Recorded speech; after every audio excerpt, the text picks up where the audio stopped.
और सतगुरु ज्ञान बदरिया बरसे, सतगुरु ज्ञान बदरिया बरसे, सतगुरु ज्ञान बदरिया बरसे, सतगुरु ज्ञान बदरिया बरसे।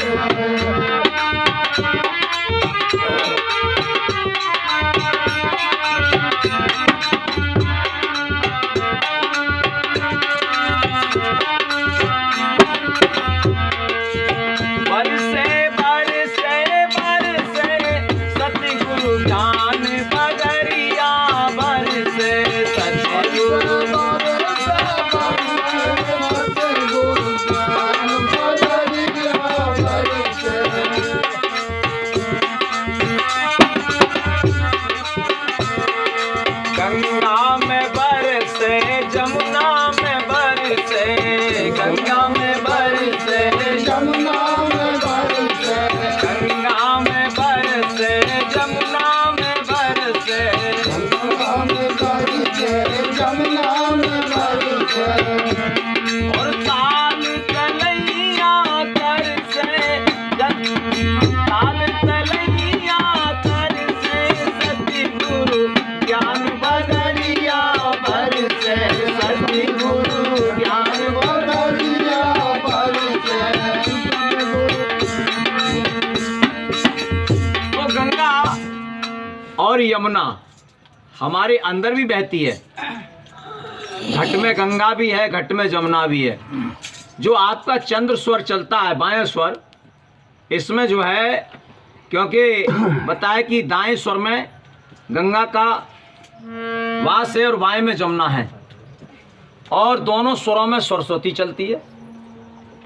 राम भक्ति सरस्वती धारा, सरसई ब्रह्म विचार प्रचारा है। कुछ लोग कहते हैं कि भाई स्वर ही ईश्वर है, स्वर बिन मिले न सरस्वती और गुरु बिन मिले न ज्ञान। तो हमारा जो दाएं स्वर और बाएं स्वर है, इसी में गंगा और जमुना बहती है। और जिस समय में सुषुम्ना चलती है, दोनों स्वरों में जब श्वास बराबर चलती है, उस समय अगर आप ध्यान लगाओगे तो आप सरस्वती धारा में स्नान करोगे। तो सारा सामान जो है वो अपने पास है, इसीलिए ज्ञानी कहीं भटकता नहीं है। वो जैसे अज्ञानी कहीं मथुरा में देखेगा, कहीं वृंदावन में देखेगा। तो हमारे महापुरुषों ने लिखा है कि मन मथुरा दिल द्वारका, मन ही तेरा मथुरा है, इसको मत ले तो इसमें ही तुझे कृष्ण मिल जाएगा। है तेरे पूजन को भगवान बना मन मंदिर आलीशान। तो मन के मंदिर में ही जो है, जो मथुरा है, ये मन मथुरा दिल द्वारका काया काशी जान, चौथा ब्यौरा जानकर तब आत्म ज्योति पहचान। तो सामान सब जो सारे ब्रह्मांड में है वो तेरे पिंड के अंदर है। ब्रह्मांडे सो पिंडे, जिससे तू बाहर ढूंढने जा रहा है वो तेरे पास में ही छुपा हुआ है।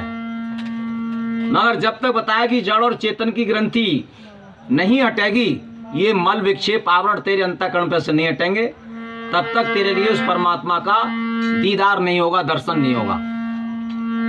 तो अगर जो मर्तबा चाहे मिटा दे अपनी हस्ती को, दाना खाक में मिलकर गुले गुलजार हो जाए।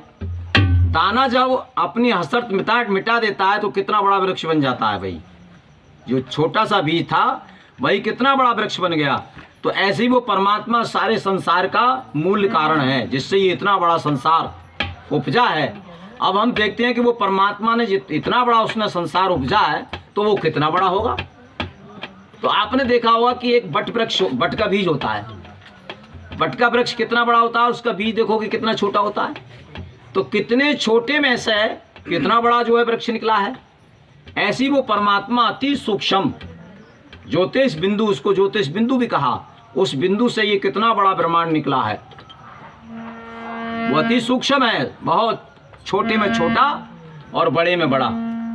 इसलिए कहा कि छोटे से तू छोटा होके पीले चरण सतगुरु के धोखे, किसी मुर्शद की लग जाए ठोकर दिल दिलयाब उमंग में, मन कस अपना धगने में, मन रंगा नहीं हरी रंग में, क्या होगा कपड़े रंगने में। तो संसार के रंग में जो तैने मन को रंगा है इसको एक बार परमात्मा के रंग में रंग ले।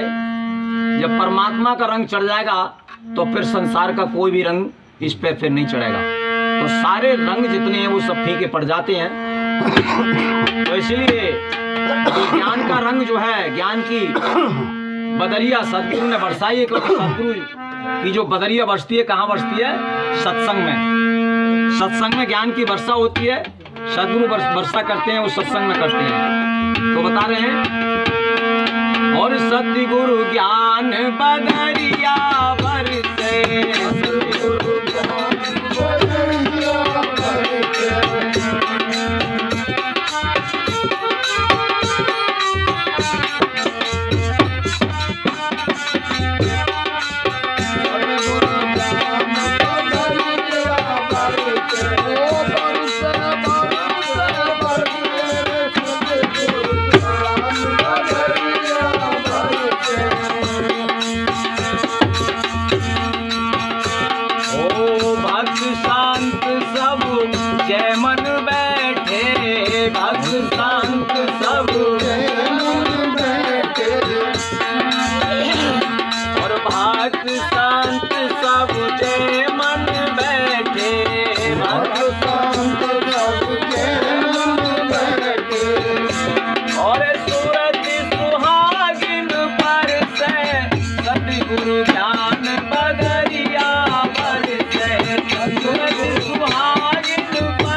जब यहाँ पर विष है तो यहाँ अमृत भी है।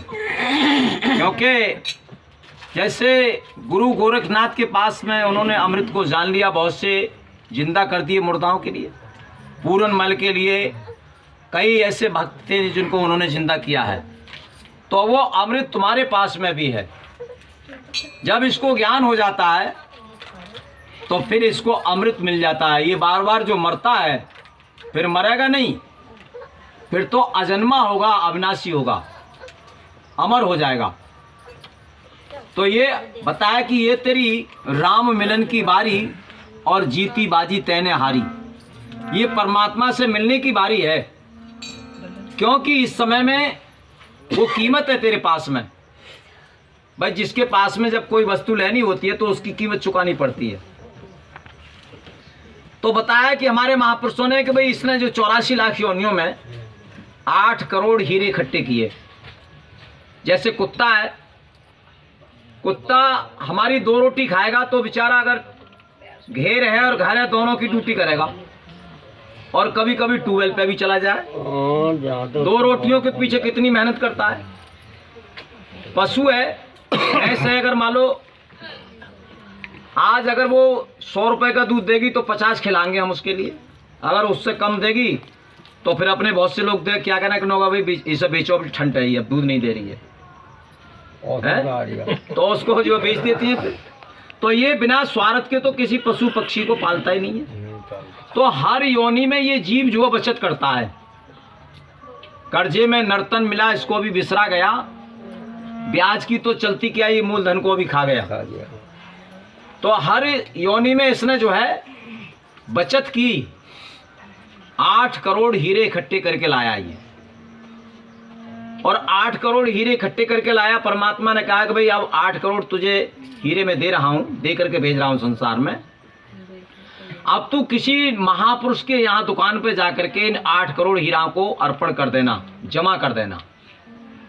तो वहां से फिर तुझे क्या लेना है? 8 करोड़ के बदले में सतनाम प्राप्त करना है। जब सतनाम तू प्राप्त करेगा, उसके द्वारा ही जो कमाई करेगा, तो तुझे सार शब्द की प्राप्ति हो जाएगी। इस सार और परीक्षा में जब वो आगे मालूम पूरा हो जाता है, तब इसको